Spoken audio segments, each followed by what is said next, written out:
आज हम बनाने जा रहे हैं बहुत ही मज़ेदार सी ओजरी, जो कि बहुत ही मज़े की बनती है, बहुत ही सिंपल इंग्रेडिएंट के साथ। तो जो क्वांटिटी और जो टाइम हम बताएंगे उसी हिसाब से आप बनाइएगा, आपको बहुत मज़ा आएगा खा के। आइए स्टार्ट करते हैं अपनी ये रेसिपी। बिस्मिल्लाहिर्रहमानिर्रहीम, अस्सलाम वालेकुम। कैसे हैं व्यूअर्स आप सब? उम्मीद है कि आप सब खैर आफियत से होंगे। फेवरेट सालन ओजड़ी बनाने जा रहे हैं, जिसमें हमने ले ली है ओजड़ी 2 अदद ले ली है और उसको साफ़ कर लिया है चूना लगा के बहुत अच्छे से। आप देख रहे हैं बिल्कुल वाइट सी हो गई है। इसकी स्मेल ख़त्म करने के लिए हमने क्या किया था, नमक और सिरके वाले पानी में सबसे पहले इसको डिप करके रखा एक आधा घंटे के लिए, और फिर हमने क्या किया, उस पानी को फेंक दिया। उसके बाद हमने क्या किया है, लहसुन अदरक का जो हम पेस्ट बनाते हैं उसमें पानी डाल के, पानी जो है उसका हमने डाल दिया था इसमें, और उसको भी 15-20 मिनट के लिए रख दिया था। इससे ही होता है कि ओजरी की जो स्मेल होती है वो ख़त्म हो जाती है, और यही इसकी टिप है। और इसके लिए हमें चाहिए लहसुन अदरक का पेस्ट। 2 खाने के चम्मच जो है हमने लहसुन अदरक का पेस्ट ले लिया है। 2 दरमियानी साइज़ की प्याज ले ली हैं और उसको काट लिया इस तरह। 4 अदद टमाटर ले लिए हैं दरमियानी साइज़ के, और 2 अदद मिर्चें ले ली हैं साबित, हरी मिर्च, और गरम मसाला जो है हमने 1 टेबलस्पून तक ले लिया है। इसके अलावा 1 टेबलस्पून लाल मिर्च पाउडर है, हाफ़ टी स्पून जो है हल्दी है, 2 टेबलस्पून जो है हमने धनिया ले लिया है पिसा हुआ।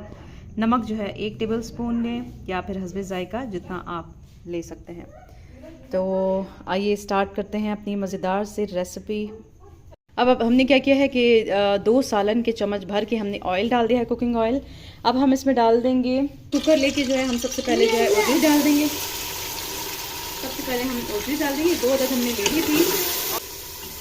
इसमें सारी चीज़ें एक एक करके हम डाल देंगे। इसको कुकर पे सारे मसाले एक साथ डाल के हम चढ़ा देंगे। इसमें हम डाल देंगे प्याज, टमाटर जो मैंने क्वांटिटी आपको बताई थी, लहसुन अदरक का पेस्ट हम डाल देंगे। इसके अलावा जितने भी मसाले हमने आपको बताए थे वो सब हम इसमें ऐड कर देंगे,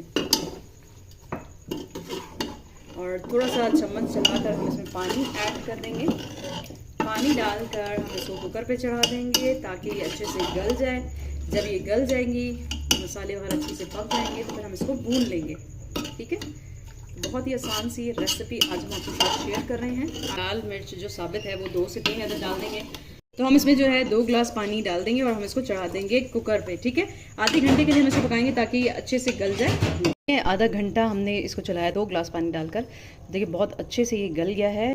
तो ये इसको अब हम मज़ीद भुनेंगे और इसमें गरम मसाला और हरी मिर्च डाल के इसको मज़ीद भुनेंगे। ठीक है, आइए भुनते हैं जी। अब हम इसमें क्या करेंगे, गरम मसाला डालकर इसको अच्छे से भुनेंगे। ठीक है, इससे इसका जायका बहुत अच्छा हो जाता है। और बहुत से लोग जो है मेथी डाल के भी इसको भूनते हैं, तो मेथी भी डाल सकते हैं आप इसमें। इसको डाल के भून लें, बहुत ही मज़े का जायका हो जाता है। बस इसमें थोड़ा सा हम गरम मसाला डालकर इसको भूनेंगे, और फिर उसके बाद हरी मिर्चें डालेंगे और फिर फ्लेम ऑफ कर देंगे। तो मज़ेदार सी हमारी ये ओजड़ी तैयार हो जाएगी, जिसे हम डिश आउट करके आपको दिखाएंगे। यकीन जाने जितनी क्वांटिटी जो टाइम हमने बताया है उस पर अगर आप करेंगे अमल, तो बहुत बहुत मज़े का ये बनेगा और बहुत ही अच्छे से गल भी जाएगा। तो मुझे उम्मीद है कि आज की ये रेसिपी आपको बहुत पसंद आएगी। बहुत ही सिंपल से इंग्रेडिएंट्स हैं, लेकिन बहुत टेस्टी ये बनती है। तो अगर आप काइंडली मेरे चैनल पर नए हैं तो मेरे चैनल को सब्सक्राइब, लाइक एंड शेयर ज़रूर कीजिएगा। अपना बहुत ख्याल रखिएगा। नेक्स्ट रेसिपी तक के लिए